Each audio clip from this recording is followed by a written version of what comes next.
Hello and welcome back to my channel. My name is Gerald Lewis.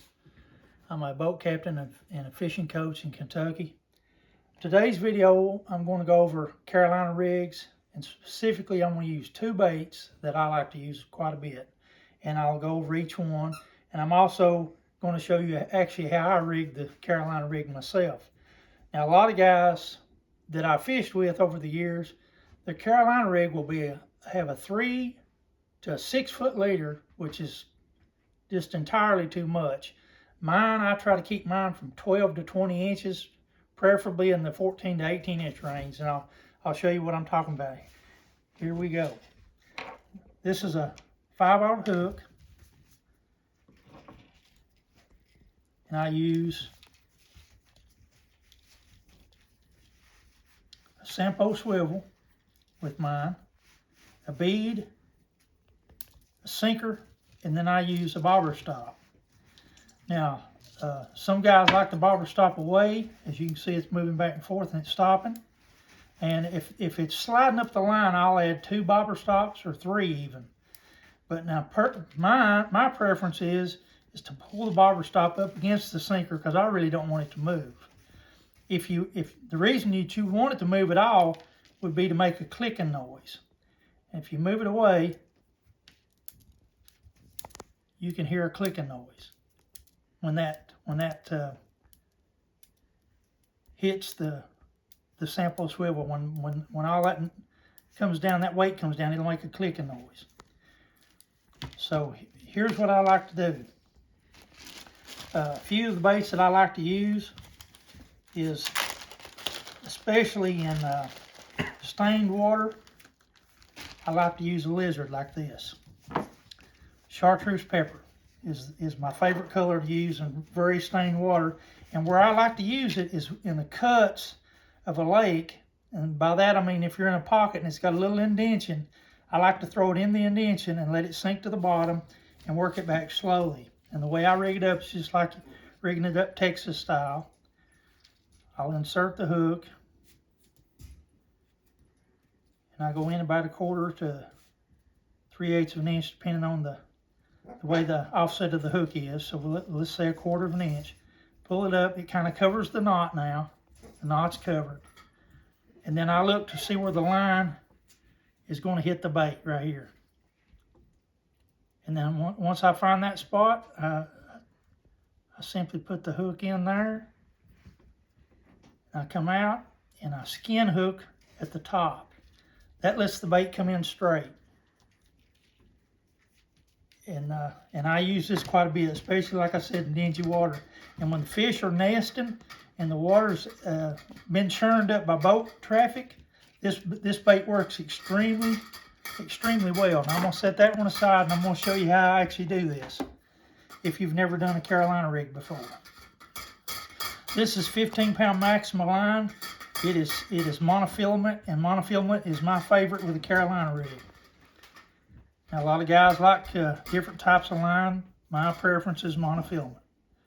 So what I do is I take a bobber stop, you pull it on the line, and you see there's a bobber stop, and then I just slide it up the line. I take the scissors, there's a little indentation there where you first applied that, so I'll take that off, and then I install my sinker, and it's going to run up to the bobber stop, and then it stops. And I'm using a bigger bead than I normally would. I like to use a smaller bead, but this one's going to present better. And there's the bead. So now that's part of our rig right there. Now we're going to take the Sampo swivel and we're going to tie it on the line, and this is to stop the sinker from sliding off. Now I'm not going to moisten them here, but what you want to do is moisten your knot either with saliva or with like a spray, a scent, and you just get a little bit of it on your hand. And the reason you're going to want to moisten the knot a little bit is to keep the friction from heating that line up, because when you heat the line up, that causes it to break under high pressure of a really good fish.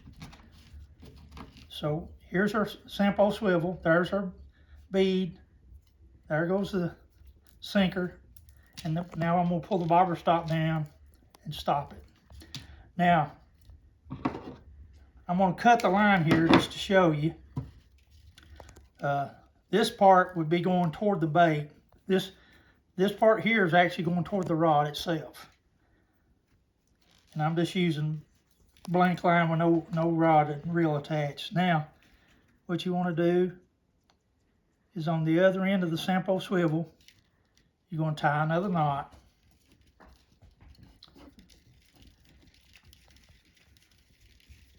And whatever knot of your choice works best for you. I'm just using one that I like to use. It's very quick. And if I'm getting kids back in the water fast, it's one of them that I use. I'm not going to describe knots because, like I said, you can use whatever knot that you like. Now, I have got about 20 inches of line there. Now that I've cut the line, it's hard to pick up. Now this one is a 3/0 hook, and the other one had a 5/0 hook. My preferences are 3/0 and 5/0. If they're not hitting the 5/0, then I'll drop to the 3, or vice versa. And it's, believe it or not, they can change from one day to the next which one they're actually going to hit, which is amazing, but that's how it is. And so that's kind of how it goes. Now, this next bait I'm going to show you is a brush hog. That's the brush hog right there. And I'm gonna set it on just like I'm ready to go fishing. I'm gonna go over a few more things here before the video ends. I'm setting it up just like I did the lizard. I find where the hook's going to go in, and then I insert it in the bait. Then I skin hook it, just like that. Now, what I always wondered, what does a brush hog look like in the water? So one day, and I'm using this pin here to dye the tail.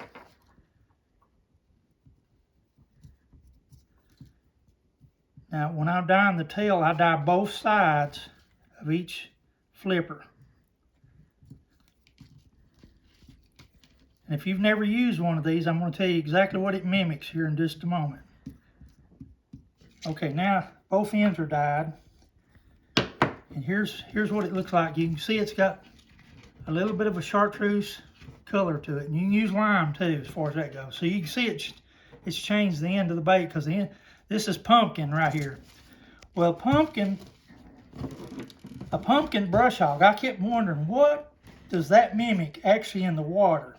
So one day I was fishing by myself, and I thought, what is this looking like when it's actually in the water?